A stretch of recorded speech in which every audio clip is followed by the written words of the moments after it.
Sepuluh watak legenda dari Malaysia. Bahagian 1. Nombor 1. Hang Tuah adalah seorang pahlawan Melayu yang terkenal dengan keberaniannya dalam pertempuran dan kesetiaannya kepada raja. Dia dipercayai hidup pada abad ke-15 Masehi dan dikenal sebagai pahlawan dalam kisah-kisah seperti Hikayat Hang Tuah. Kisahnya sering dijadikan contoh tentang keberanian, kesetiaan, dan kepahlawanan. Nombor 2. Hang Jebat adalah salah satu dari 5 bersaudara yang merupakan teman terdekat Hang Tuah. Kisahnya seringkali menjadi sorotan dalam konteks perjuangan melawan ketidakadilan dan penindasan. Hang Jebat terkenal dengan keberaniannya dan ketegasannya dalam memperjuangkan keadilan, walaupun ia juga dikritik kerana sikapnya yang terlalu keras. Nombor 3. Puteri Gunung Ledang adalah tokoh legenda yang seringkali dianggap sebagai seorang puteri dari gunung di Malaysia. Kisahnya dipercayai bermula dari zaman Kesultanan Melaka. Legenda ini sering diangkat dalam bentuk cerita, drama, dan filem, menggambarkan kisah cinta antara puteri gunung dan para pahlawan.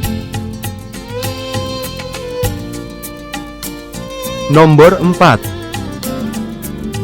Masuri adalah seorang tokoh legenda dari Langkawi yang terkenal dengan kisahnya yang tragis.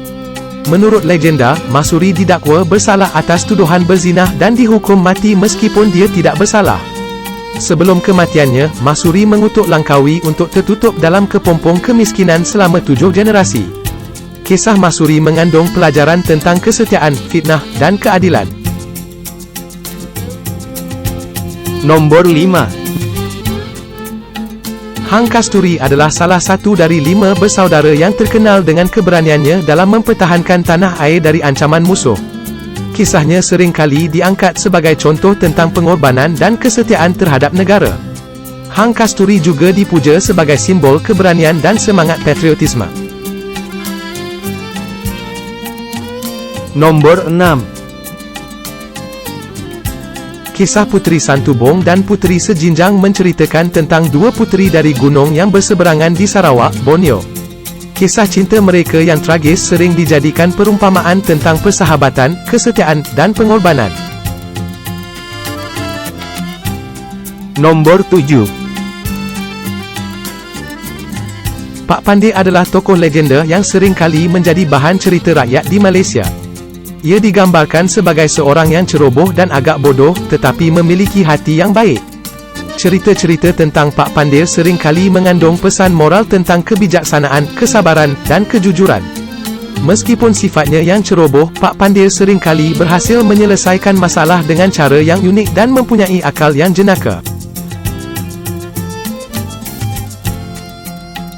Nombor 8.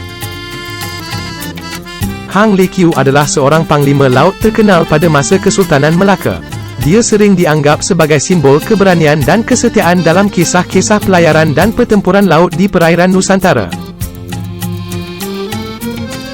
Nombor 9. Hang Lipo ialah seorang puteri Cina yang dikatakan isteri kepada Sultan Mansur Shah Melaka pada abad ke-15 Masihi. Kisah tersebut sering dijadikan legenda kerana membawa pengaruh budaya Cina ke Malaysia melalui perkahwinan ini. Puteri Hang Lipo juga membawa bersamanya sekumpulan puteri Cina yang kemudiannya menetap di Melaka. Nombor 10. Badang ialah seorang peladang biasa yang mendapat kuasa luar biasa setelah memakan muntah jin. Dia kemudian menggunakan kuasa ini untuk membantu orang kampung dan menurut titah raja. Cerita Badang sering mengetengahkan tema kekuatan, tanggungjawab dan menggunakan kuasa untuk kebaikan.